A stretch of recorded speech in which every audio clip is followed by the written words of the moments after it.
So this morning, we kind of have it's somewhat of like a little bit of like an off Sunday, in the sense of just some scheduling conflicts. So, does anybody have any like general type questions or thoughts or anything that they'd like to talk about, or question?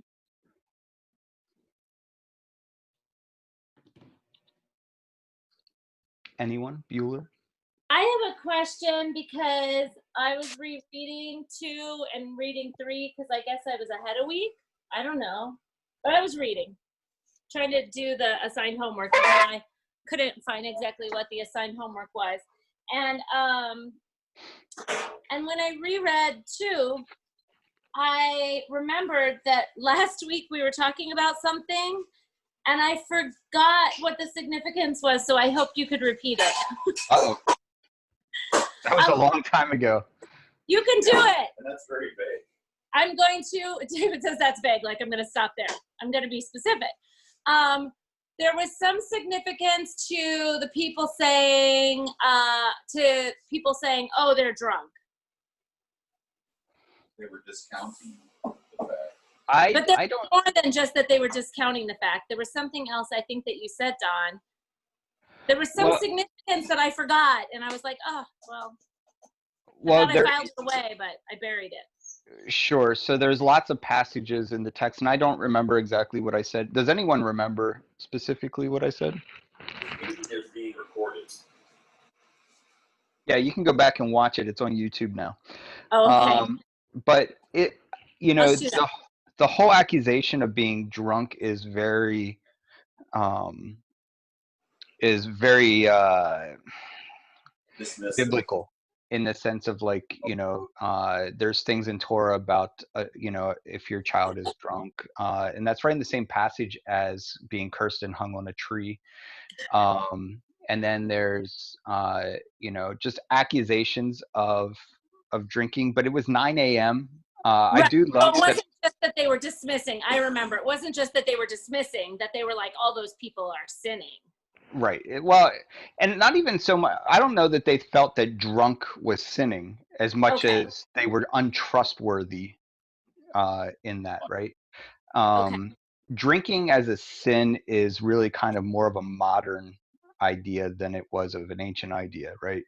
In fact, Proverbs 31 that we love to ask the women to read, uh, on Mother's Day, there's a section right before that piece in Proverbs 31 that says, "Unless you're the king, you should drink away your sorrows." It says, "Drink and forget." Um, so drinking is a much more modern perspective of sinning. So I just think that what they were more so saying was they were discounting the trustworthiness of what they were saying. Okay. All right. But now you got me on something else. So Oh, okay. I feel like in the a lot of mainstream church, the people like to draw the delineation between drinking and drunkenness. And that's you know what I'm saying? They say, oh, but I mean, I know you're saying it just doesn't even apply. Yeah. Yeah, I don't think that they really had a perspective of like, sobriety type thinking. Um, the whole idea of the celebration of Esther, I'm drawing a blank of the name of that festival. Someone help me out here. Purim. Purim, yeah, is that you wear masks and you drink, and it allows you to let go of your inhibitions, right? That's So like, awesome. yeah, so I mean, it's just not taboo, in the way that we've made in our puritanical perspective, right? So. Right. So there's not any scripture to support that you shouldn't be drunk. Well, I would say there's no scripture in context to support, uh, drinking, even to drunkenness, except for in certain situations in which you endanger yourself or others' well-being. Okay. So, like, drinking and driving would not be acceptable biblically. Okay. Is that what you're trying to find out? You can drink and drive? No. All right. So any other questions or thoughts?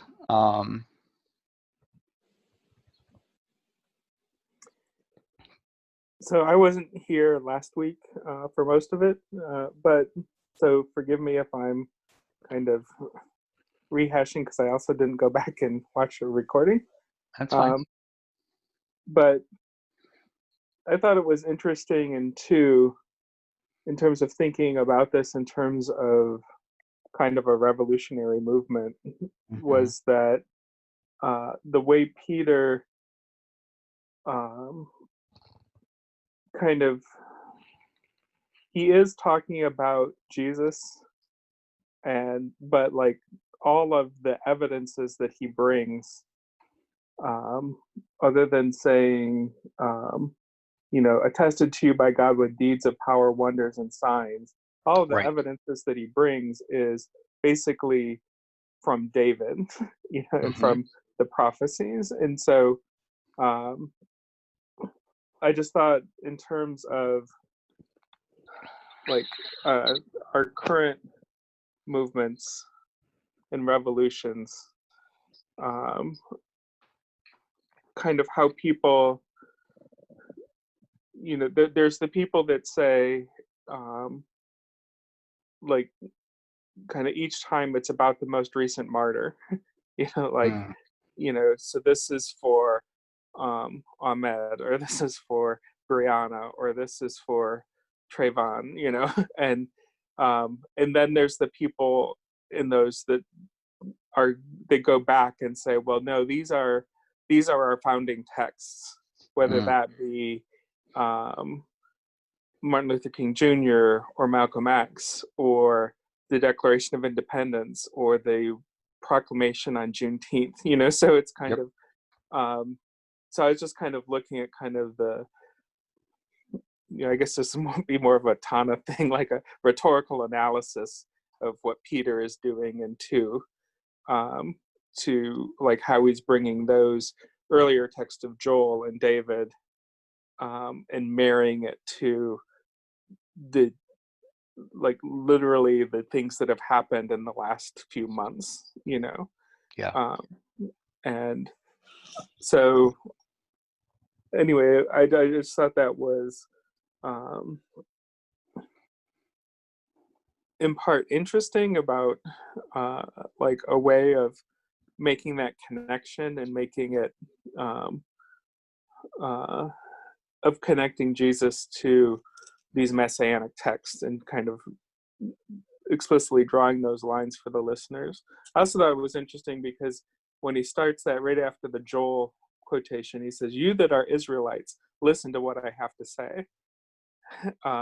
When just before that, it was all about, well, here's all of these non-Israelites that are living in Jerusalem that can now understand what he has to say, but then to then flip and say,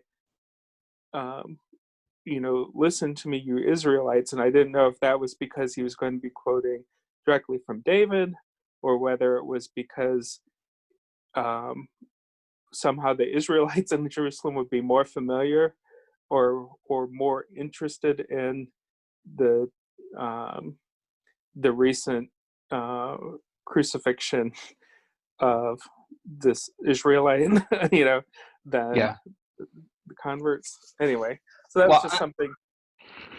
I think that it's very similar to continue using like modern or contemporary examples. It would be similar to being at like a Black Lives Matter event in the downtown or something, and there's a general speech for everyone, but then there comes a moment when the speaker says, "For my Black brothers and sisters," and then there's a special exhortation there that obviously myself as a white person listening in still can glean from and still can understand, but it's a specific reminder or call or tapping into a history or a generational thing that I at a very human level can't.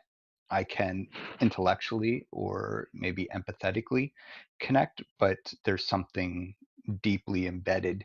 So I think that's interesting. I hadn't noticed that particularly, and I think it would be interesting to go back and look at where that switches and everything. Right. But I think that that's Because that ends after he then says, for David did not ascend to the heavens, so in talking about David's tomb and David's prophecies, and then he says, therefore let the entire house of Israel know with certainty that God made him both Lord and Messiah. And then that's basically the end of the speech. And he says, now when they heard this, they were cut to the heart, So yeah, so it is kind of, yeah, like you said, here's for everyone listening, but Yep. but the primary audience who's going to understand the context of Messiah right. is going to be Israel, Yep. So Yep. Very cool. I hadn't caught that. Thank you.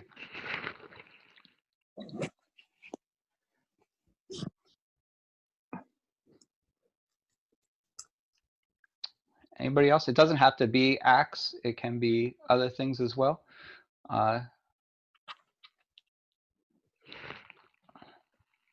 So this is still Acts, but the next thing that I noticed was, and in terms of a speech at a movement, was that after this, the response is a call to action. Actually, the response of the crowd is a question about, okay, well, like, if this is true, then what do we do with this? And so, I think,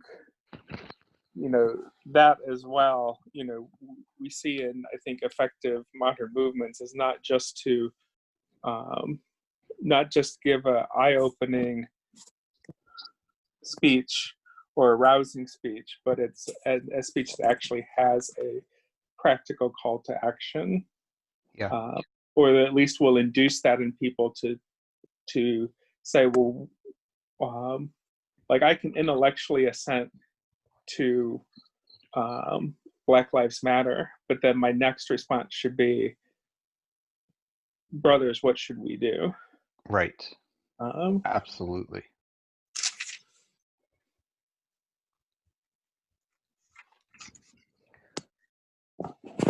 So I was having a conversation with a woman this week. She is a person of color, and she was telling me that there's times when her church and a predominantly white church would have like a Sunday where they kind of like people visited the other church. And so it's like church swap, wife swap, but different.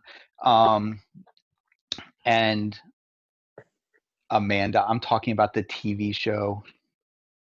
Anyhow, so there's like this moment where she said, that for a Black person attending a white church, she said, a lot of times it's like, oh, yeah, okay.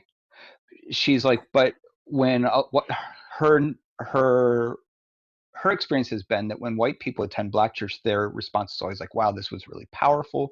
This was, really different, and I really experienced this in a different way. And her and I got talking about that.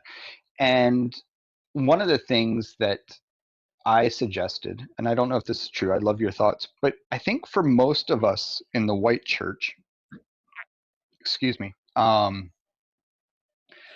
a lot of us have not been taught or have not experienced our faith physically. It's been predominantly an intellectual practice. We might have had experiences where we felt an experience with God, but like for the most part, when we talk about salvation, we're not thinking about being rescued from oppression. When we talk about hope, we're talking about post-death, not hope that the world will change. and accept us. I think we do that. So like there's a really interesting, so put that on the back burner for a second. There's a really interesting rabbinic concept that says sleeping is 1/60th of death. A candle flame is 1/60th of hell. And again, Israel didn't really hold to a hell in that way, but like this notion of 1/60th, right? That so you and I, like, if you're a woman, you've experienced 1/60th of certain types of overt oppression. If you're queer, you've experienced 1/60th of, and maybe even more depending on your particular experience. But in the United States, there's this, none of us would confuse what we've gone through to what goes on in Somalia, and the genocide, and what Israel experienced at the hands of Romans with being slaughtered and hung on crosses up and down the road. But what I think is interesting is that when we go to a church where the community has experienced generational oppression, systematic racism, and micro racisms, and all this stuff, and we go and we hear or experience them engaging the gospel, it has a different feel. And I think so what I was suggesting was that for many of us as white folks, if we attend a Black church, it's so powerful because their bones are bursting physically. Our hearts might burst, but their bones are bursting. And anyhow, I just thought it was interesting. And so first of all, any thoughts about that?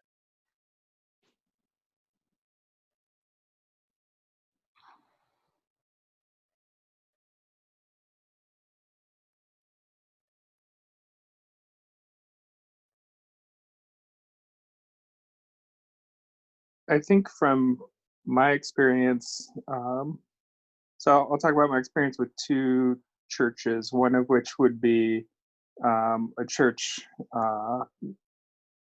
Joshua Generation. I think it goes by something else now, but they had a close partnership with my previous congregation. And we would do that kind of church swap type of thing. Although the interesting thing is that it kind of became a one of our Sunday kind of picnic services was Joshua Generation coming to our place because our place was bigger and suburban. But and I definitely think that the kind of the mode and the feeling and the atmosphere of the two church services was very different. But I'm also recognizing that they came out of different traditions within American Protestantism. Sure. Because one of the other ones was when I went once to Cornerstone Church, and I would say that's not quote Black church. That's Pentecostal, Sure. charismatic church, and it was definitely more mixed. But that was even more kind of feel it in your body than feel it in your mind, type of thing. So in my experience, having grown up a Missouri Synod Lutheran with a very distinct, with a very particular kind of way of doing Protestant church that was very different than those. I don't know how much of it I can put down to kind of differences in privilege and oppression, and how much of it I just have to put down to differences in in kind of church culture for those denominations. But the denominational, like, why is that denomination more like that? And that could be down to differences in experiences of oppression and that. So that's just my own thoughts on that. Sure. Thank you. Yeah, Wade, Anybody I was thinking some, like, I hadn't thought about it the way you were saying, Don. David, I'm talking right now with this thing on. Um, and for me, I just feel like generally American culture is kind of, when you were talking before about puritanical, so I think we're repressed physically in general. Just as a, like, the general white American culture is fairly, I'm not oppressed, I'm sorry. You said repressed. Looking for repressed. Is that what I said? That's what I meant. You Okay. said that. Yeah. Very repressed. Like, we just tend to not, jump up and down if we're excited, or we would use our words to tell you how we're excited, before we would be like, I'm so excited, and jumping up and down. Where, I mean, Tana, you might have a little bit of a different culture, having grown up, and being around Italian family in New York. That's different. But white American, you're like, white bread, white American culture is fairly physically repressed in general. So I hadn't thought about what you said, Don, but that seems also, interesting, because now it's got me thinking about, why that is. Well, I think that when I think about, my surroundings, I don't think white people are repressed in physical response to things that are physical things. Like getting excited about sporting events, right? Because that's very physical. People cheer, people get motivated, people jump up and down out of their seat and don't feel repressed. But when it comes to intellectual assent, we tend to become frozen chosen. And so I think that in the church, like in our setting here, for instance, we're not going to get people jumping out of their seat because we're really having intellectual conversations about justice, right? But in settings in which the gospel and the idea of salvation is a promise of physical safety, a promise of physical, like I think that our church could actually have a physical response from queer people that show up at Dust. And this is the first space in which they felt safe to be present, with a loved one, to share who they are completely. And I could imagine them having a physical response to that, because it's a physical salvation. It's a physical gospel they're experiencing. But I think predominantly in the white church, we only talk about spiritual. When we think about the resurrection of Jesus, we tend to think of a spiritual resurrection, when I would argue it was physical, because that was necessary for the setting in which he was resurrected, right? But for I think a lot of white Christians don't think about the physical part of the resurrection is secondary. But that's so important in the notion of a physical expression of gospel. So you might be completely right. It's just a different, my perspective is slightly different in that I think our repressed piece is more out of like, I need to present myself in a certain way in certain formal settings, and church is considered a formal setting for a lot of Christians, white Christians particularly. But I don't see white people not jumping up and down at, sporting events or at other things that it's not formal. A couple different things. One is I feel like some of those feel-good sermons at other churches are like false feel-good, if that makes any sense.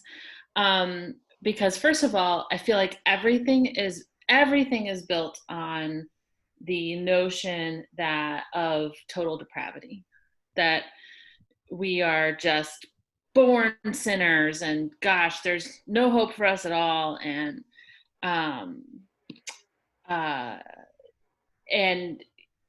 that affects how we see others and ourselves. And then so then a preacher comes along and then gives this like feel good sermon. It's like, but you are saved in Jesus, and that I feel like the foundation that those feel good sermons are based on is faulty. And so that I feel like that's always kind of underlying that message. And the message is, and probably should have prefaced this with, this is coming from my personal church experience. So I'm not meaning to blanket like all other churches.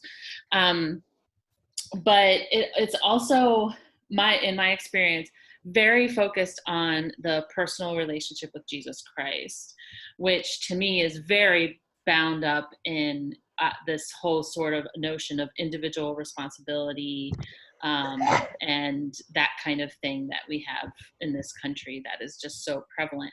And so those two things get kind of mixed up together too. And I feel like to oppressed populations, they need that message more, I guess, than do people in privilege. They need a more like, yes, you are worthy and you are valuable, and all this stuff. I mean, I'm not trying to indicate that we don't need that ever, but I feel like the message that most predominantly white churches should be focusing on is one of the whole, the community, instead of that individual personal relationship with Jesus Christ, where then I can just point to this one thing and be like, you're saved, yay.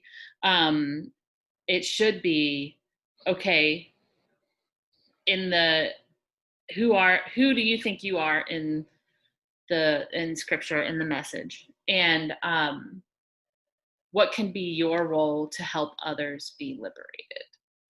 Like, I feel more like that should be the message that should be taught in most predominantly white churches. How do you help liberate other people? How do you help others feel powerful and loved? Yeah. And so I just want to end by saying, I feel like these thoughts were kind of rumbling around in my head, and so I'm sorry if I did not articulate them well.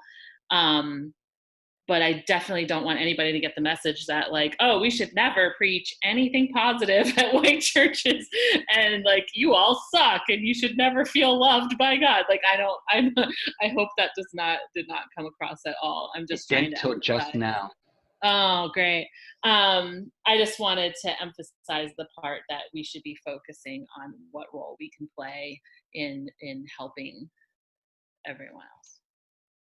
So Tana, when you were talking about the community and about individual salvation, it was reminding me of the last chunk of Acts 2, where it says, that all who believed were together and had all things in common. They would sell their possessions and goods and distribute the proceeds to all as any had need.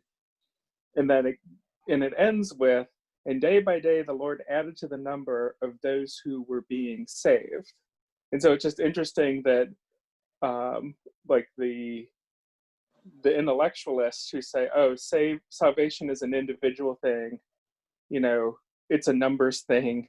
Wasn't this the great part about church growth in the early church, infinite possibility of adding to the number of being saved? But it's directly connected in that paragraph or in that thought to being saved meant distributing to all who had need. That was the salvation. That was the safety, was giving them what was needed. So just how you can read that and totally disconnect the two parts of that thought of right to arrive at this kind of individual, intellectual, spiritual only, non-earthly salvation. And so just being, you articulating it, but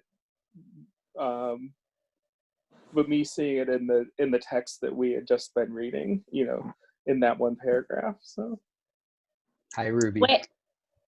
Wait, so it's funny that you said it like that, because in other churches that I've gone to, it's so separated that it turns into fill out this form and this application to prove that you are a member of this church before we help you and give you what rent assistance this month or whatever. Tana said hi, Barry. And then the separate part of that where we're going to add daily to our numbers is how we're going to go to other countries and we're going to, convert people. Like it's two very separate actions. And Right. the thought is so separate that it's, everybody's being taken care of in our church. Here, fill out this form to show that you're in our church. Like, did you come for 4 weeks in a row? Then we can help you, and then a whole separate action of Right, and that flying and around the world. and that being part of the body, being part of the church, is itself an intellectual action of just signing this form, rather than saying I'm connected to the body. Like, the proof that they're not asking for is actual proof of being connected into the church, even if that's what they're trying to require. Right. It's Right. something you can do. Like, I can sign this form whether I feel part of this church or not, if I know that it's going to give me What I salvation. need. When Right. really, yeah, exactly. When really the truth is obviously like care for the people who need things. Well, Tana and I met with someone, and they told us that one of the critiques that they heard about Dust was that our teachings aren't. They didn't use the word fun, but basically fun enough. And that we're never going to attract a wider audience unless we are more engaging. If I can go ahead, speak to this, Andrew. sorry to Yeah, interrupt please. you. I think No, that go. a lot of churches that preach these feel-good sermons, maybe 50%, maybe 80% people leave and they go, yeah, this is, I feel great. But then there's a minority of people that go like, this is bullshit, and they don't really act this way, and they're just saying this. Whereas we might not finish a sermon and go like, yeah, I feel good, like I feel uplifted. But I think of the number of times we've all left Agape and felt uplifted, or prayed for Right. each other and felt uplifted. That if we look at like the sermon as a separate thing from the rest of Sunday, we might get down, but that's like not the whole, and that we're not preaching one thing and then doing another. Go ahead, Tally. So I've been thinking something this whole time, but it sort of derails no, it doesn't derail anything. It just is, it's like almost a whole separate topic it's almost a whole separate topic. I'm not good at collecting my thoughts, and I'm not a writer, so writing it down won't help. But I have these two separate streams going that are on topic from how you started, but not the same vein as we're on. So here goes. Just Ready? do it. Go for it. Okay. I have a good friend who I used to go to church with. She went to the big church that we went to, Dawn, and she left that church. She is a Black woman. She felt that, and that's relevant because she felt that church didn't connect in any way. That they ignore at the time. I know they're not doing everything the same as they were 10 years ago, but she felt ignored and set aside and lesser than. And then chose to, or for whatever reason, has rebelled away from Christianity altogether. And in fact, and she has a point when she says this, like it's the what does she say? The faith of the colonizers. Mm-hmm. The faith of the colonizers, because of it having been imposed on people around the world, sometimes in very horrible, bloody ways. Sure. Where obviously the people may not have had an actual true conversion. It doesn't matter because it kept them alive, right? Let's talk about salvation right then. It's a whole different thing, right? Mm-hmm. So that kind of sits underneath what I'm going to say, which is seemingly unrelated, but I think you'll get it. So I've been to a few Black churches in the South and here in Toledo, and I have that experience. But growing up, I also have the experience that my uncle, I used to live with my aunt and uncle in the summers, and my uncle is a Mexican American. And we would go to a Catholic church because my uncle's Catholic. So we did that every Sunday in the summer when I was there. And it was a very, I think logically with what you're talking about along that vein, I think of, well, first generation, a lot of first generation Mexican Americans are were a part of that church. It wasn't all, Sure. but I would say more than half, in my recollection. And but it's a Catholic church. So you see where I'm going with this? So Mexicans, indigenous people of Mexico weren't Catholic. Right. Right?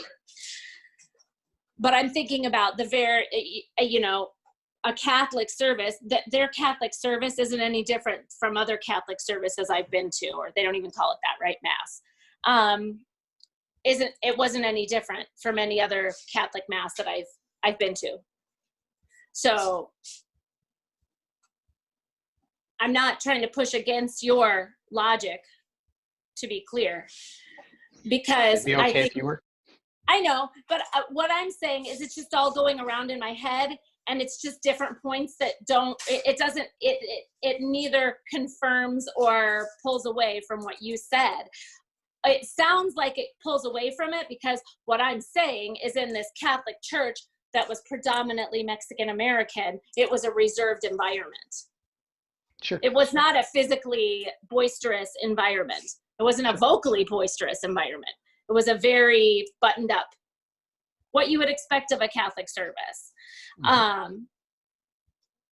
But I think that is something that would have been trained into generations, having been indoctrinated into the Catholic Church by their colonizers, right? Sure. I don't know. This is just what I was thinking of earlier, and it's a lot, and so I wanted to get it out, and it was on topic, but not really on the same vein we were talking about the whole time. So I don't know why I felt the need to share it, other than the fact that you tell us we're allowed to. Yep, absolutely. Craig said, I'd be interested to learn what each one of us would like church to look like, feel like. I would too. Because basically right now what you get at Dust is what I want church to look like and feel like. And as each one of you have ownership in the church and bring stuff, I wish Dust was a little closer to you too, Amanda. But I would love, one of the things that I was also talking to this woman about is that typically multicultural churches are just white churches that occasionally do ethnic music. They're rarely actually a full expression of the multiplicity of voices in the church. Rarely. I'm sure each one of you might be able to come up with an example, but that an example is far fewer than the number of multicultural churches. We have people of color that attend Dust, but we are very white in everything we do. And gay.